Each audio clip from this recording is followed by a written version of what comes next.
there's a lot of ways to sort of divide people up in the world. And one of the ways you can kind of divide people, I think, fairly evenly is those, when they are on a road trip, stop at all the places they can stop, and those who never stop unless the car is on fire, right? My family has possibly heard me say many times, it's like, you can pee when the car needs gas. Those things happen together. But for those people who do stop, there is often no end of things one can stop at and do. And it used to be, roadside attractions used to be a really big part of this country, and then the interstate highways came in, so they've become a little less prevalent. But as someone who spent some time living in Albuquerque, which is right on Route 66, it goes right through town. In fact, Gavin was born at a hospital that was literally on Route 66. There are still some vestiges of those roadside attractions that you can find if you want to look for them. And because they're beside the road, a lot of them are car themed. And yes, I'm going to show you pictures. I know you're excited. So there's probably one of the most classic and well known, of course, is down in Texas, and it's known as Cadillac Ranch. And if you go there, these are actual Cadillacs that have been put into the ground. And if you go there, you are advised to make sure to bring your own can of spray paint so that you can add to the art. It is a living art thing, and over time and over years, you can come and you can add your own thing to it. And so I have to wonder, like, how thick the paint is at this point, because it's been there for decades at this point. You got to figure you can almost do like an archaeological dig, in that thing if you wanted to. But this is so popular, in fact, that people will go out of their way to go there, even if that's not necessarily on their own. Now, Nebraska, not wanting to be left out of the fun, has their own car-based thing known as Carhenge, which is exactly what you think it is, right? So, some creative person said, let's make a Stonehenge, but with cars. People will stop for that for sure. Absolutely. Now, one of the most interesting ones that actually I could find that I found fascinating is actually in Seattle, Washington, where they had actually a walking road that went under a bridge. And the local community government challenged one of the art people, local artist group, to come up with something under that bridge. And they came up with this. So I'm like, let's have a big bridge with a giant, scary troll under it. Because what else do you put under a bridge but a giant, scary troll? And I suppose if the idea is to make sure that people don't actually hang out under the bridge, putting a statue of a giant, hairy troll is probably the way to do it. Of course, there's a lot of these out west. I'd be remiss if I didn't mention, of course, the beloved and famous Mitchell Corn Palace. If you've never been to the Mitchell Corn Palace, you're missing out. I say as someone who's never been there. They actually change the murals on the Corn Palace every year, and they have to contract with farmers to grow certain colors of corn they wouldn't otherwise grow in order for the murals. And a couple of years ago, because of a drought, some of the colors didn't come in, so at the last minute had to change it all up, and there was drama at the Corn Palace. Watch out for that.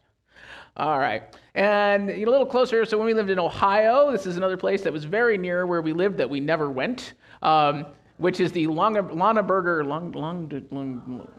there you go, the Longaberger Company headquarters. It looks like a basket because do you know what they make? They make baskets, and they're kind of a big deal in Ohio, I can tell you, and outside Ohio too, but the Longaberger basket is a pretty big deal. You do not find those things at garage sales, and if you do, you apparently buy it immediately.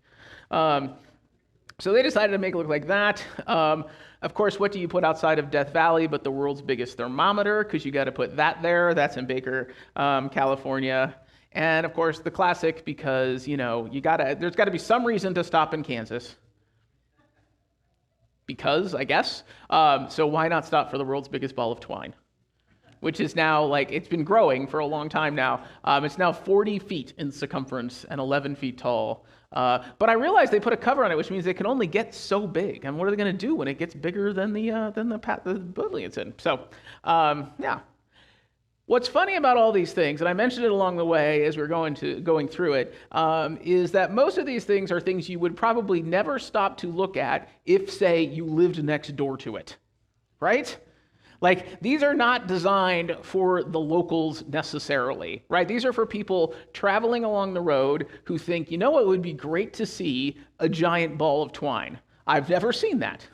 So why don't I stop, right? There's something that about being on a trip, there's something about being away from home and out of that sort of home mindset that causes us to do things and think about things that we otherwise probably would never actually do. I imagine there are plenty of people who live within 10 miles of the world's biggest ball of twine who've never actually seen it, right? In the same way that I never saw the basket building, and, really it wasn't, we didn't even go visit, when we lived in Billings. Billings is very close to Bighorn National Battlefield. We never went there until right before we left, and then only because friends came into town and they wanted to see it, and it was just that thing like, oh yeah, that's down there. I've driven by there 100 times, never stopped. There's something about being away. There's something about being away from home, away from where we're comfortable, and those sorts of things that suddenly we start entertaining ideas and thoughts and doing things we otherwise wouldn't do. That is the situation. So these are kind of fun examples, and it leads us to do fun things we otherwise wouldn't do, but it also can lead to other things happening. And these are fun examples of actually the very same phenomenon that the disciples are dealing with right here in this passage of the story. Because previous to this, so a couple of chapters before this, there was an incident because these people who are going about this idea of following Jesus, who at the time were known as followers of the way or disciples or believers or all sorts of things. They went by all sorts of names. These people who were following Jesus were getting into trouble with the religious leaders of their day. Now, if you remember, we've talked about a lot of this story before in other times, but immediately after Jesus' death and resurrection, the disciples were concerned, and one of the concerns they had was that basically the religious folks, the religious leaders, were going to come after them next, right? They got rid of Jesus, or so they thought. We know the story's a little different than that, but they thought they got rid of Jesus, and the disciples were really concerned that they were going to come after them next. That concern, if you keep reading the book of Acts after chapter 2, wasn't completely unfounded, and they eventually do come after the disciples, and Stephen is the one who runs afoul of them the most, and it's Stephen who is actually stoned to death, and it is after that happens that some of those early followers of Jesus decide that the best thing to do is to beat a hasty retreat to somewhere else. And they take, and sometimes, because sometimes that is the right thing to do. So those that could leave and could escape from the growing persecution that was happening in Jerusalem left. And where most of them went was to Antioch. While we think about Jerusalem as kind of the birthplace of Christianity, the birthplace of the Jesus movement, in a lot of ways it was, because that's where a lot of the stuff in relationship to Jesus happened. The church, and that's of course where where Pentecost happened and all those sorts of things happened. So Jerusalem is clearly important. But where the church really becomes the church and Christ's followers really become Christ's followers is actually not in Jerusalem, it's in Antioch. And if you kind of know anything about the politics of the time, and who doesn't know about first century Roman Empire politics? I mean, come on, that was required reading in 7th grade, wasn't it? No. It was required reading in seminary, I can tell you that. If you know anything about it, Antioch is the place to be. Antioch is actually the third biggest city after Rome itself in Alexandria. The third biggest city of the Roman Empire is in Antioch. It's in the Middle East, and it's not far from Jerusalem. It's north. So it makes sense that that's the place that people would go. It was a commercial town. People were coming in from all over the place. And what the disciples and Christ followers discovered when they got there is that something kind of about them changed. Right? So when they were in Jerusalem, they were troublemakers to the religious authorities. They were people who were still kind of Jews, but kind of not. Their identity was shifting, and it was really difficult for them there because they were outliers from what everybody else was doing, and were seen again as upstarts and troublemakers and all of that, which is why there was persecution in the first place. When they got to Antioch, they were just part of the crowd of a bunch of different people from a bunch of different places. right? So when they got there, what they found is a place that was a lot more tolerant of them and their new ideas and this ideas about Jesus and all of that. And they found this place where they could more fully explore and practice their faith. So it makes sense, honestly, in a lot of ways, why they would go there and why the first place that you find the church in mass and in numbers in the way that we would almost sort of kind of recognize as the church today isn't actually in Jerusalem. It happens in Antioch. And who helped set it up there but our good friend Paul. Now, if you don't remember, Paul was actually at the stoning of Stephen. In fact, actually, in many accounts, caused the stoning of Stephen. Paul has this amazing conversion story on a road that I didn't include in this sermon series, even though it happens on the road for reasons. I don't know why I didn't put it in there, to be honest, but I kind of ran out of space. But Paul actually has this amazing conversion experience on a road and ends up being on the side of the disciples and himself probably needs to get out of town a little bit too. So he ends up there and really the church as we know it is born. And one of the ways that we know that that is true, and even at the time they knew that something special was happening at Antioch, was the last sentence of the scripture we read today, which said this was the first time that God's people were called Christians. Now, the word Christians actually only shows up in the Bible 3 times. It does. Look it up. So it shows up here, it shows up one other place in Acts, and it shows up, I think, in 1 Peter. But because at the time, even at the time the letters were being written and the Bible was being written, Christian still wasn't a very popular term to be used, and it actually originates in Antioch. Now, I know you were hoping there would be some grammar in this morning's sermon as well. Hold on. There's some grammar. All right. So the word Christians is actually an interesting word, and it almost only could have come from Antioch. It only really could have come from a place where a bunch of different cultures and a bunch of different languages and a bunch of different people lived together and worked together, and everything was getting mixed up. Because the root word for Christians is actually part Greek and part Latin. I know, you're as excited as I am when I figured that out. There's a Greek root word for Christ, which of course is the Christ part of Christian, is Christ, and of course that in Greek actually means anointed one, right? So it's the adjective anointed one is the Christ part, and the shun part is actually what is... Because of this curtain, you can't see how bad Kimberly's laughing over here, and it's good times, but she's right in my peripheral vision. All right, the shun part is actually a Latin prefix, which means belongs to. So the word Christian means, in a combination of Latin and Greek, because it's just that cool, belongs to the anointed one. That is who Christians are. And it's been argued whether that was actually a name they took on themselves or if it was a name that was given to them. It may have originally, some people think it might have originally been used as an insult more than an identifier. We're not sure. It doesn't really matter because it's the name that's stuck, right? And so from that point, really moving forward, we would continue to be known, people who follow Jesus, who were previously kind of known as followers of the way, would be known as belongs to the anointed one in multiple languages. The other thing that happens in this verse that's really important is we get the first mention of people coming to this belief, coming to this faith in Jesus, who were not themselves Jews. It talked about them being ministers to the Hellenists, which is basically anybody who isn't a Jew. So what we see in Antioch is the birth of the church as we know it, a diversity of people from a diversity of places, from all kinds of different backgrounds, who come together to hear a good news message, who come together to practice something new, to try something new, to put their faith in something new. This group of people that come together that they would become known at that point as Christians, and we would continue to be called in various translations for the centuries to come.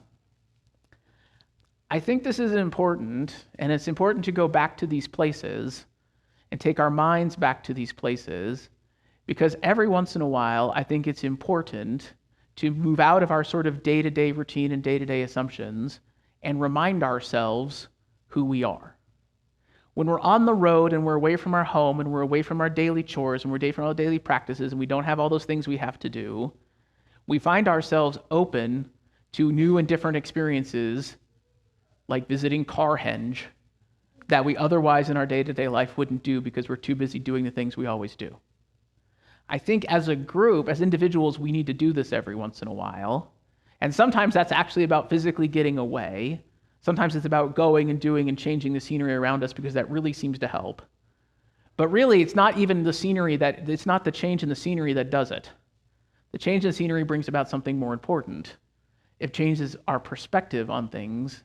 It makes our minds open to things that we otherwise not necessarily would be closed to because we're somehow bad people, but we would be closed to because we're too busy doing the things we've always done. As individuals, we can fall into that trap. And as groups and as communities, we can fall into that same trap, right? Where we just continue to do the things that we've always done because it's the things we've always done and the way we've always done them because it's the way we've always done things. But every once in a while, it's helpful to step back and go, wait a minute, why are we doing all of these things that we're doing? What is all of this about in the first place?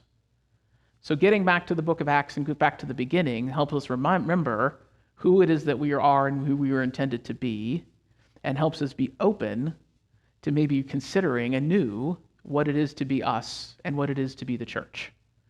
Every once in a while, I think the church needs to remind itself that we have a reason for being, and the reason that we are here is a good reason. And as much as it is important to continue and do the things that we do and do well, and those things are important, we also have to remember why we are doing them. Because the reason that we're willing to stop at the big ball of twine is because we're on vacation on that road trip. Our why at that moment is to have fun and do interesting things. I'm not sure a big ball of twine really is interesting, but enough people do that it's still there, right? Because that's where our mind is at the time. Our mind is focused on doing fun things and interesting things. We don't stop by the big ball of twine when we're commuting to work because our mind is elsewhere. It's focused on getting to work. So sometimes the best thing we can do is change our perspective and our mindset on things, or at least try to remind ourselves what it is that we are doing in the first place.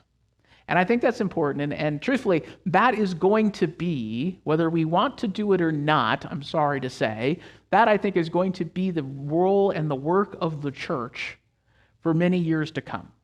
We have a task in front of us, and part of the task in front of us is to figure out and remind ourselves, first and foremost, who we are, what is the good that we are about, and how do we introduce that good to a whole new group of people.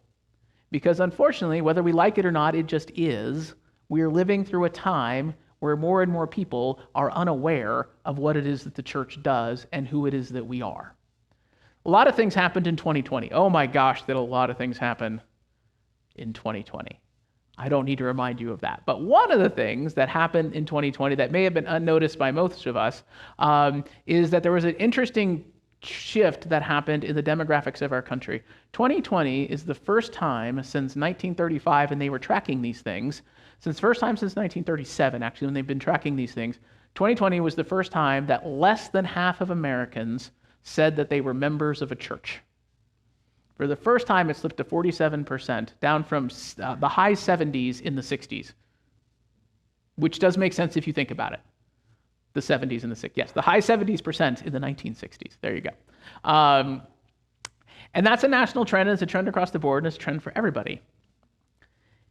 And while we might have feelings about that, and I certainly have feelings about that, it also kind of just is. And the world, as I have discovered, now, halfway through my 40s, the world does not bend automatically to my desires. If you haven't figured that out, I'll let you know. Sorry, Vivian, hate to burst your bubble for all the young people out there who think that's how the world should work. It doesn't. So the work of the church moving forward, and for probably many years to come, is to figure out and to go about a process of figuring out and reminding ourselves, first and foremost, who we are, what is the good that we do and we know, and how do we make sure that the good that we do and we know is open and available to as many people as possible? Because for whatever reason, it is not happening in the way that it was before. Now, I have watched, because of my previous life and my previous career, or my previous appointment being here, a bunch of churches tear themselves and rent their clothes and put on sackcloth and ashes around this and go, woe is me, and I'm going to tell you that doesn't work and it does you no good. What does work and what does do us good in actually being useful in the task that God has given us, being useful in the kingdom building task that God has given us, is to concentrate first and foremost on where God is working, to see where God is working, to figure out where the Spirit is moving, and make sure that above all things, that we are following the Spirit. And if the Spirit takes us to the places we've been before, then that's great. And if the Spirit takes us to the big ball of twine, then we should probably go there too.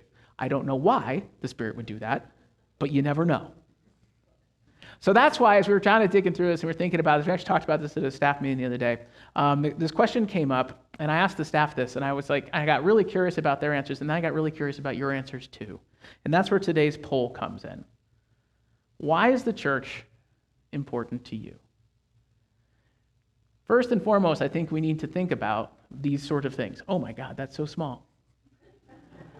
Wow, look at all these answers. I'm sorry, I'm moving. Sorry, camera people. All right. So, you're not going to be able to read this, but that's okay. We have faith, community, fellowship. It centers me and reminds me that there is purpose for all of us. Ooh, amen, like that. Spiritual growth through community. Still makes my wife happy. There you go. Connections to friends and family and faith.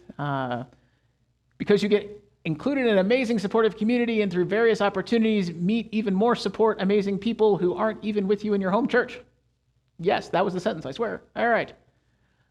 To love God and neighbors, to share a community that takes care of each other, helps others in need, bring those of all ages closer to Christ. The loving and caring community that is our church, how we've been showed God's love, always learning how to love God and given me. Amen.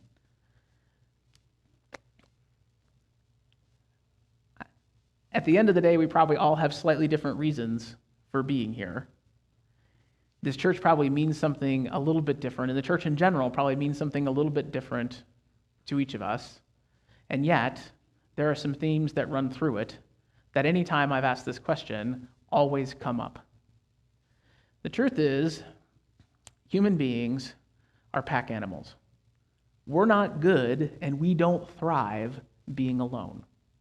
We are made to need to be around other people. God created, if you go back to the very beginning of the Bible, if you go back to the moment when God creates Adam and puts him in the perfect world in a perfect garden and says, oh, wait a minute, this is not good. And the thing, of course, that was not good was that Adam was alone. We need community. We need people around us, either physically or spiritually. We need to be able to reach out through cookie time or through the app or however it is. We need to know that there are people around us that love us and care about us and will be there for us when we need it. At the end of the day, that is the big reason the church is here. Jesus could have sent the 12 off to be by themselves, to go do things by themselves and go reach people by themselves, who would then go off by themselves. But an interesting thing that happens anytime and every time throughout history that Christians have tried to go and practice their faith alone, they inevitably start finding themselves surrounded by other people. The monks tried it in the 5th century. They tried to wander out in the desert to be by themselves and learn great wisdom, and what ended up happening is other people traveled out there to be with them alone to learn great wisdom. The church exists for a purpose. We exist for the same purpose now as we existed 2,000 years ago. We are still Christians. We still belong to the Anointed One. We still have the same mission that was given to them, that mission to go and be witnesses and to share the good that we know and that we've seen and that we experienced. So, let us remember that. Let us at least spend some of our time taking ourselves out of the mindset of here's the next thing I need to do, here's the next thing on the list, here's the next thing I need to take care of, and make sure we're spending at least a little time reminding ourselves who we are and who it is that we belong to. We belong to the one who came to do all the hard work for us, to make sure that we knew we didn't have to carry around our sins and our regrets any longer than we absolutely felt we needed to, that there was a source of hope and light and life in the world, and that person that we know is Jesus. So let us remember that. Let us take a step out of our busy lives and take that road trip of the mind that reminds us who we are. Because that is the biggest challenge we face as the church moving forward. It's not about numbers, and it's not about people, and it's not about dollars. It's not about any of that. What it's about is remembering what it is that we're here to do in the first place. We're here to love God, love our neighbor, and love ourselves. So long as we are doing that, we are the church as God intended it to be. The church that was born in Antioch, a church that saw different people from different places come together, united not in language and not in custom and not in background, but united in belief. Belief that there's a God that loves us and that we are called to share that love with others. Amen.